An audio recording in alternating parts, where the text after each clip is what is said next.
naunga mkono wale ambao nasema lazima tupigane na ufisadi. Hiyo ni enemy number 1, na lazima tuunge mkono rais wakati anapambana na ufisadi. Tuunge yeye mkono na tuunge yeye mkono kwa agenda ile 4. Nimezunguka Kenya mzima nikisema huyu jamaa anatosha. Jamii ya Tugen iko na dume yao Ijunguro Gideon Moi. Ndane jamii ya Pokot iko dume yetu inaitwa Lonyangapuo.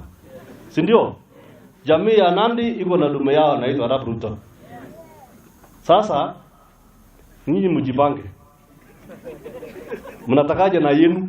Saa hii katika Jamhuri ya Kenya yule mtu anaongelewa zaidi, na hata yeye mwenyewe hajasema ni huyu. Huyu hata wapeleka opposition. Hata wapeleka serikali ndani zaidi.